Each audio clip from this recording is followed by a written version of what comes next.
শুনলাম মৃত্যুর পর ভাই বোন আর দেখা হবে না, কথাটা কতটুকু সত্য? নামাজরত অবস্থা যদি কোনো নেগেটিভ চিন্তা ভাবনা আসে তাহলে নামাজ ছুটে যাবে কিনা? অজু ছুটে যাচ্ছে মত অবস্থায় শুধু আত্তাহিয়াতু পড়ে সালাম ফিরালে নামাজ হবে কিনা? অজু করে এসে সন্তানকে দুধ খাওয়ালে কি অজু নষ্ট হবে কিনা? সন্তান না হলে কি ডক্টরের কাছ থেকে ওষুধ খাওয়া যাবে? এটা কি জায়েজ? লুডো খেলা কি হারাম? কিভাবে নিজের ধৈর্য বাড়াতে পারবো? স্বামী যদি স্ত্রীকে বলে তোমার রাগ বা স্বভাব আমার মায়ের মতো, তাতে কি জিহার হয়ে যাবে? বাবরি চুল নিয়ে কিছু বলবেন? বাবরি রাখার কি নির্দিষ্ট কোনো বয়স আছে? জন্মদিনে কি বিয়ে করা যাবে? মুরব্বীরা বলেন জন্মদিনে বিয়ে করলে নাকি সংসার টিকে না। কেউ যদি কবিরা গুনাহ করে আবার তওবা করে, এরকম দীর্ঘদিন ধরে করতে থাকে, তার জন্য মাসআলা কি? মৃত্যুশয্যায় শায়িত ব্যক্তিকে মসজিদে হুজুর এনে তওবা পড়ানোর প্রচলন আছে, এভাবে তওবা পড়ানো যাবে কিনা? তওবা সঠিক পদ্ধতি কি? চলুন তাহলে আর বিলম্ব না করে ইতিমধ্যে আমাদের কাছে সমস্ত প্রশ্ন চলে এসেছে, সেগুলোর উত্তর দেওয়ার পরে আমরা প্রবেশ করি। মামুন হাসান আপনি লিখেছেন, অজু ছুটে যাচ্ছে মত অবস্থায় শুধু আত্তাহিয়াতু পড়ে সালাম ফিরালে নামাজ হবে কিনা? অজু ছুটে যাচ্ছে এরকম অবস্থায় যদি আপনি শুধু আত্তাহিয়াতু পড়েন এবং আত্তাহিয়াতু পড়ে তারপরে আপনি যদি সালাম ফেরান, তাহলে সেক্ষেত্রে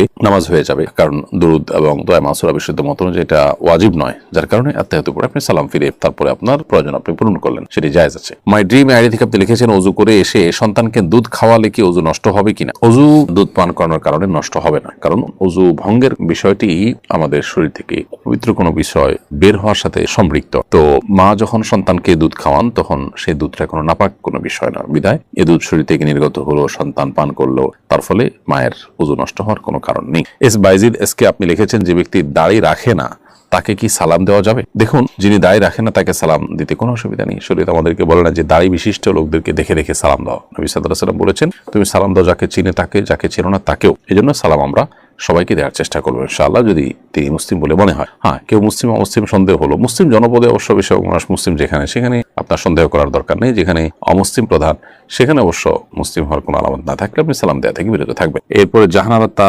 তামান্না আপনি লিখেছেন, স্বামী যদি স্ত্রীকে বলে তোমার রাগ বা স্বভাব আমার মায়ের মতো, তাতে কি জিহার হয়ে যাবে? না, একটা বিশেষ কোনো বিষয়ের ক্ষেত্রে যদি বলে এর কারণে জিহার হবে না, যেটির কারণে স্বামী স্ত্রীর মধ্যে সম্পর্ক থাকে না এবং সম্পর্কের স্বাভাবিক গতি নষ্ট হয়, সেরকম কিছু হবে না। বিশেষ কোনো গুণ বা বৈশিষ্ট্যের ক্ষেত্রে যদি এরকম স্ত্রীকে মায়ের সাথে তুলনা করা হয়। মোহাম্মদ আলমগীর আপনি লিখেছেন, কেউ যদি কবিরা গুনাহ করে আবার তওবা করে, এরকম দীর্ঘদিন ধরে করতে থাকে, তার জন্য মাসআলা কি? কবিরা গুনাহ করে যদি বারবার তওবা করে আবারও তিনি কবিরা গুনাহ করতে থাকেন, তো সন্দেহাতীতভাবে সেটা তার তওবা যেটা হচ্ছে, সেই তওবাটা যেটা যথাযথ হচ্ছে না, সেটা যে দুর্বল তওবা তার প্রমাণ। অতএব তওবাকে শক্তিশালী করার চেষ্টা করতে হবে। আপনার কোনো অপরাধ হওয়ার পর যে তওবা হবে, সেই তওবাটা এতটা স্ট্রং হবে যে আপনি পরবর্তীতে কোনো অপরাধ করার আগে যেন আগেরবার আপনি যতটা সেটার সঙ্গে লড়াই করতে পেরেছেন, দ্বিতীয়বার যেন তার চেয়ে আর একটু শক্তিশালীভাবে করতে পারেন, তওবাটা যেন একটু পাওয়ারফুল হয়। এরপরেও যদি এরকম বারবার হয়, তো আল্লাহর কাছে ক্ষমা চাইতে আমরা কার্পণ্য করবো না, কারণ আল্লাহ তাআলা তাওয়াব, বারবার তিনি বান্দার তওবাকে কবুল করেন। বাট আমাদের তওবা হতে হবে প্রত্যেকটাই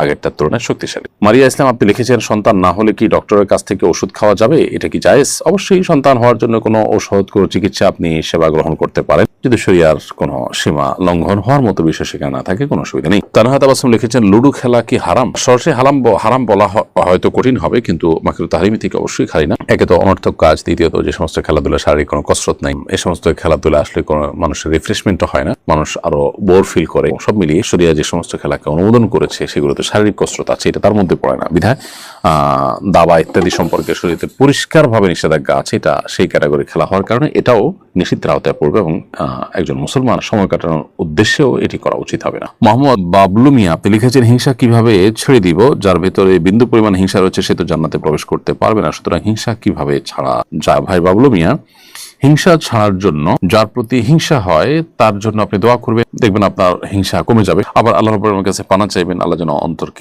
সকল অন্তরের যে ব্যাধি আছে সেগুলো থেকে হেফাজত করেন, ইনশাআল্লাহ তাআলা আপনাকে মুক্তি দান করবেন। এমনি বুরহানুদ্দিন বুরহান লিখেছেন, কিভাবে নিজের ধৈর্য বাড়াতে পারবো? ধৈর্য বাড়ানোর জন্য ধৈর্যশীলদের সংস্রব এটা বেশ উপকারী। যাদেরকে দেখবেন যে অনেক সহনশীল, অনেক ধৈর্যশীল, অনেক চিন্তাশীল, সেই মানুষগুলোর সাথে যত বেশি আপনার উঠা বসা হবে, যত বেশি আপনার আসা যাওয়া হবে, তত বেশি ইনশাআল্লাহ বিদিনিল্লাহ আপনি তাদের দ্বারা বেনিফিটেড হবে। সেই সাথে আল্লাহ রাব্বুল আলামিনের কাছে আপনি দোয়া করবেন। আল্লাহ তাআলা কোরআনে কারীমে দোয়া শিক্ষা দিয়েছেন আমাদেরকে, রব্বানা আফরিগ আলাইনা সবরা, হে আল্লাহ আপনি আমাদের প্রতি আমাদেরকে আপনি সবর দান করুন, সবর করার তৌফিক দান করুন। সেই দোয়া আল্লাহ তাআলার কাছে আমরা নিবেদন করব ইনশাআল্লাহ তাআলা। রব্বানা আফরিগ আলাইনা সবরা ওয়া সাব্বিত আকদামানা ওয়ানসুরনা আলাল কওমিল কাফিরিন, হে আল্লাহ আপনি আমাদেরকে সবর দান করুন। এটি কোরআনে কারীমে দুই জায়গায় আল্লাহ তাআলা উল্লেখ করেছেন। এক জায়গায় আছে রব্বানা আফরিগা আলাইনা সবরা ওয়া তাওফানা মুসলিমিন, হে আল্লাহ আপনি আমাদেরকে সবর করার তৌফিক দান করুন বা সবর আমাদের কে দান করুন এবং আমাদেরকে মুসলিম হিসেবে মৃত্যুবরণ করার তৌফিক দান করুন। তাহলে দোয়াও আমরা আল্লাহ তাআলার কাছে করবো ইনশাআল্লাহ তাআলা। এমডি হাবিব আপনি লিখেছেন জন্মদিনে কি বিয়ে করা যাবে? মুরব্বীরা বলেন জন্মদিনে বিয়ে করলে নাকি সংসার টিকে না। এটা একেবারেই অনর্থকতা, কুসংস্কারাচ্ছন্ন কথা। যে কোনো দিন বিয়ে হতে পারে, জন্মদিনে বিয়ে হতে কোনো অসুবিধা নেই। মোহাম্মদ তাওহীদ লিখেছেন নামাজরত অবস্থা যদি কোনো নেগেটিভ চিন্তা ভাবনা আসে তাহলে নামাজ ছুটে যাবে কিনা। নেগেটিভ চিন্তা ভাবনা আসলে নামাজ ছুটে যাবে না, তবে আল্লাহর অস্তিত্ব সম্পর্কে বাজে চিন্তা যদি আসে সাথে সাথে সেটা আপনি ডাইভার্ট করে ভালো চিন্তায় রূপান্তর করার বা তওবা করার বা অন্য দিকে নিয়ে যাওয়ার চেষ্টা করবেন, কিন্তু এর কারণে নামাজ নষ্ট হবে না। আর ইচ্ছাকৃতভাবে এরকম চিন্তা যদি আপনি করেন সেটা গুনাহের কথা, কিন্তু সেটা নামাজ নষ্ট হওয়ার সম্পর্ক নেই। শারমিন সুলতান আপনি লিখেছেন আমার ননদরা আমাকে অপছন্দ করে, বদনাম করে ও ক্ষতি করার চেষ্টা করে। স্বামী সবসময় তাদের পক্ষ নেয়, আমার কথা বিশ্বাস করে না। শ্বশুর শাশুড়ি নেই, তাই স্বামী চায় আমি তাদের মন জয় করি, কিন্তু 8 বছরে তা সম্ভব হয়। এখন আমি যোগাযোগ কমিয়ে দিয়েছি, এদিকে আমি ভুল করছি।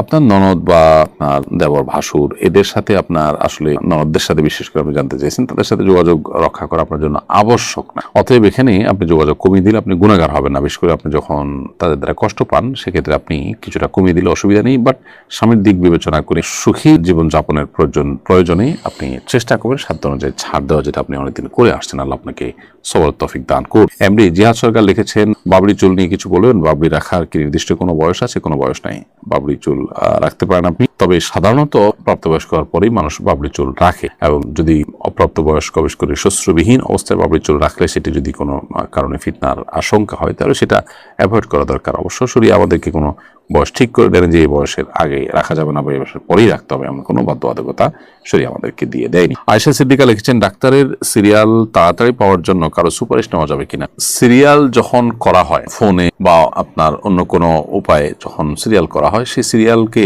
আপনি সুপারিশের মাধ্যমে আগায় আনেন তাতে যদি অন্য কারোর অধিকার নষ্ট না হয় সেটা ঠিক আছে।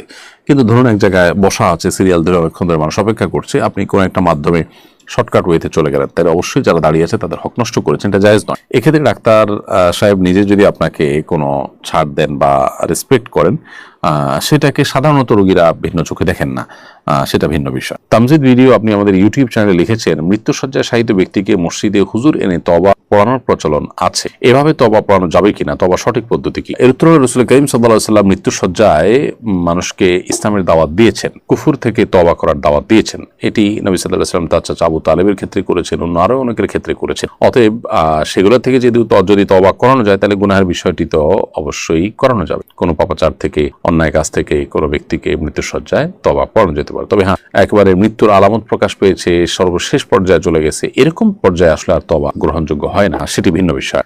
আর যেহেতু রাসূল আকরাম সাল্লাল্লাহু আলাইহি ওয়াসাল্লাম তওবা পড়েছেন, অতএব কোন আলেম ওলামা যদি তওবা পড়ান সে অর্থে এটি জায়েজ আছে ইনশাআল্লাহ তাআলা। লিয়া আক্তার আপনি লিখেছেন শুনলাম মৃত্যুর পর ভাই বোন আর দেখা হবে না, কথাটা কতটুকু সত্য? ভাই বোনের দেখা মৃত্যুর পর আর হবে না এমন কোনো কথা কোরআন বা সুন্নাহ কোথাও আছে বলে আমাদের জানা নেই। অতএব এটি একান্ত কারোর মন গড়া কথা।